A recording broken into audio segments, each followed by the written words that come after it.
Alors la commune de Saint-Philippe, moi-même, avec les élus qui m'accompagnent, on est particulièrement heureux d'accueillir le président du conseil départemental. Comme vous le savez, le département est chef de file en matière sociale et donc accompagne depuis de nombreuses années maintenant le CCS, mais aussi la ville sur le volet investissement, dans la mise en œuvre des dispositifs sociaux.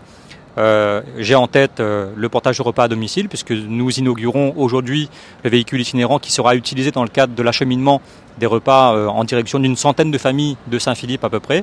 Et donc ce sont effectivement des familles qui ont exprimé le besoin d'un accompagnement au quotidien. Et donc le CCS répond en cela, on va dire, à cette demande. Mais il y a également une multitude d'actions qui sont cofinancées par le département, Ludique Senior.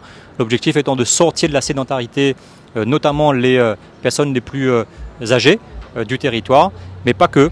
Et donc nous avons démarré Ludique Senior avec, on va dire, une cinquantaine de personnes. Et aujourd'hui, nous sommes 150, voire même 200 personnes, en l'occurrence des personnes âgées, qui sont régulièrement présentes dans tous les ateliers, dans toutes les actions qui sont portées par notre CCS. Et donc je voulais saluer la venue du président et de son équipe, saluer également tout le travail qui est fait par nos équipes du CCS et les équipes d'élus qui ont été présents pendant le cyclone Garance, pendant la période post-cyclonique, pour accompagner au plus près les familles de Saint-Philippe. Et donc je les salue, leur engagement, et nous continuerons effectivement à travailler ensemble avec le département pour faire avancer notre petit bout de territoire ici à Saint-Philippe.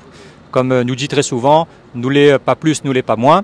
Et donc même si nous l'est une commune un peu excentrée, nous mérite autant que les moyennes et les grandes des dispositifs. Si aujourd'hui le CCS de Saint-Philippe est cité en exemple comme étant, on va dire, l'une des plus dynamiques, c'est précisément parce qu'il y a une volonté politique de le faire, une volonté administrative et technique aussi de le faire, et une volonté de nos élus, UES et US, qui sont avec moi aujourd'hui dans le cadre de cette visite.